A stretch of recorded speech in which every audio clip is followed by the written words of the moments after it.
This channel does not promote any violent, harmful, or illegal activities. All content provided by this channel is meant for an educational purpose only. Top quality और consistent performance के लिए सिर्फ silver pump नाम याद रखना। নিজের বাড়িতে গান শেখাতেন নাবালিকা ছাত্রীকে, সেখানেই ওষুধ খাইয়ে নাবালিকাকে অচেতন করে লাগাতার ধর্ষণের অভিযোগ গানের শিক্ষকের বিরুদ্ধে। অভিযোগ দায়ের হতেই গ্রেফতার করা হয় অভিযুক্তকে। ঘটনাটি পশ্চিম মেদিনীপুরের দাসপুরের। অষ্টম শ্রেণীর ওই ছাত্রীকে গান শেখান বছর 59-এর অভিযুক্ত ব্যক্তি। গানের গলা ভালো হবে জানিয়ে ছাত্রীকে হোমিওপ্যাথি ওষুধ খেতে দিতেন, আর সেই ওষুধ খাওয়ার পরেই অচেতন হয়ে পড়ত নাবালিকা। দিনের পর দিন এভাবে তাকে ধর্ষণ করা হয় বলে অভিযোগ। অভিযুক্তকে ওই ওষুধ দিত এক ব্যক্তি। ওই ব্যক্তি নাবালিকাকে ধর্ষণ করে বলে অভিযোগ। তার নামে অভিযোগ দায়ের হয়েছে। তার খোঁজ চালাচ্ছে পুলিশ। হ্যাঁ, একটা বাচ্চা মেয়ের সাথে এভাবে কি করলে লজ্জা লাগেনি আপনার?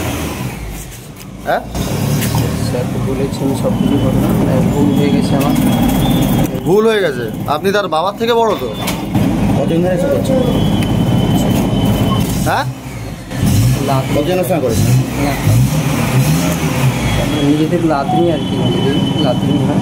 তাহলে নিজের লাতনির সাথে এইভাবে করতে পারলেন আপনি? জানা গিয়েছে গানের ক্লাস করে বাড়ি ফেরার পর নাবালিকা ঝিমিয়ে থাকতো। এভাবে দিনের পর দিন চলার পর পরিবারের লোকজনের সন্দেহ হয়। তখনই নাবালিকা ছাত্রীটি তার পরিবারকে বিষয়টি জানায়। তারপর গানের শিক্ষকের বিরুদ্ধে দাসপুর থানায় অভিযোগ দায়ের করে পরিবারের লোকজন। পুলিশ জানিয়েছে, পক্সো আইনে অভিযুক্ত গানের শিক্ষককে গ্রেফতার করা হয়েছে ইতিমধ্যেই। তার সঙ্গীর খোঁজ চলছে।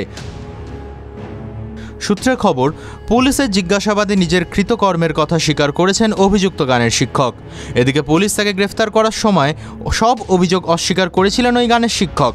পুলিশ গ্রেফতার করে নিয়ে যাওয়ার সময় তিনি বলেন, স্যারকে সব ঘটনা খুলে বলেছি, ভুল হয়ে গিয়েছে আমার। মেয়েটি আমার নাতনির মতো মেয়ের সঙ্গে কেন তিনি এমন করলেন? প্রশ্ন শুনে মাথা নিচু করে পুলিশের ভ্যানে গিয়ে উঠে পড়েন ধৃত গানের শিক্ষক।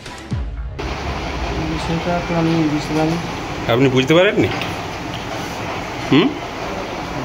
বলুন, যেটা বলবেন বলুন। আপনি বলুন না, আপনার আমি সব যেটুকু শুনেছি, যে শুনছি যেটা আর যেটা ঘটেছে সেটা জানতে চাই, সত্যি না মিথ্যা? তাই মিথ্যা কথা। এই তো আমাদের বাড়িতে, আমি তো বাড়িতে অনেক বাড়িতে শেখাতে যাই, কিন্তু এই তো এরকম ধরনের সপ্তম শ্রেণীর এই তো সত্যা এরকম ধরনের তো আমি ঘটনাটা শুনি। তো